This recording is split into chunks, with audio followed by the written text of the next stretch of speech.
Tapper.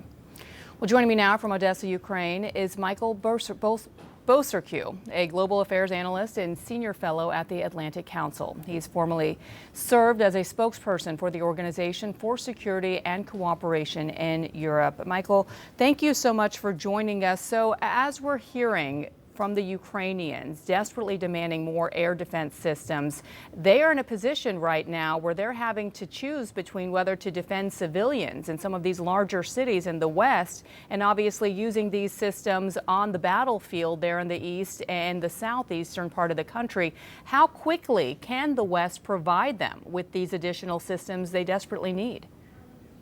Good to be with you. Well, my understanding is that, if you tapped all of the supporting armies in the world, you would not have enough air defense systems to protect all of Ukraine. It's a very, very big country, as you know. However, tough choices will have to be made. And I think from the Ukrainian side, it'll be a balance between protecting women and men on the field, on the battlefront, but also protecting vital infrastructure, especially decision-making centers. Look, the other thing the Ukrainians are going to be asking for, I'm sure, or had asked for at that G7 meeting, is a lifting of restrictions on the range of those HIMARS missiles. I think the time has come for the United States to allow that. And it wouldn't be, as one former general said yesterday, fighting terrorism with terrorism. After all, it's the Russians who attack Ukraine, not the other way around. Ukraine has a right to defend itself. And one more thing, Bianna, I'm glad the NATO Secretary General made it clear as well, is that should Mr. Putin not be pushed back or defeated, it wouldn't only be a loss for Ukraine, but also for the globe as well. Yeah, and it was interesting to hear the NATO General Secretary say that NATO will continue and plans to hold its nuclear weapons exercise next week. This is something that he says has been routine, but in terms of previously planned exercises we know that have been put off to de-escalate the situation, it does seem to be telling that this nuclear test and these exercises will go forward. What does that suggest to you? Well, I think it's the wise thing to do. As I said in my CNN opinion piece yesterday, is that what Mr. Putin does, he probes and probes and probes for soft tissue. And if he doesn't hit any resistance, he goes forward even further.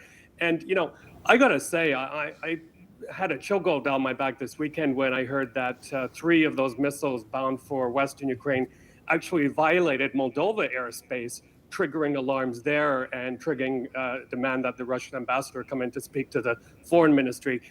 Imagine if those missiles had hit civilian aircraft, which are operational there. So a lot at stake here. And I think, again, the West finally realizes that a show of strength and a show of unity has to happen very, very quickly and in unambiguous terms.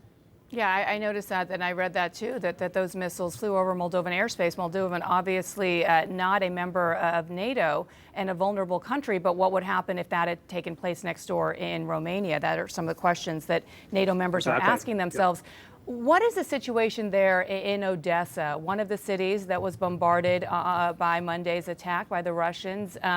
These are defiant people. This is a city that Putin desperately wants to gain back and gain hold of. You filmed this wedding that took place just hours after this barrage of missiles struck the country. Talk about that and what the people there and the residents, how are they feeling in light of everything? Sure, yeah. I was just outside my window here, and it was so heartening to see this ray of light in the darkness. But let there be no mistake. I mean, as much as the Ukrainians are concerned about what's happening, a lot of them are telling me that, we're not as anxious or scared as at the beginning of the war, that we will go on with our lives, as that wedding video shows.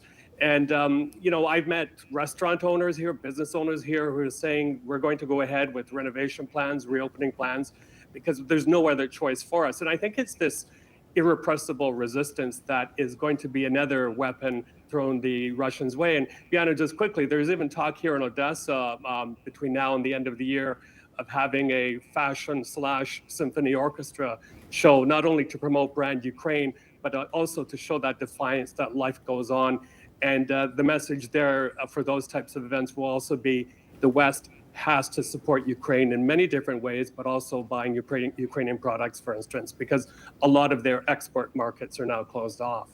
Those residents are leading by example. The Opera House continues to showcase performances as well. Life goes on, even weddings that you captured in the midst of missiles coming down on these people.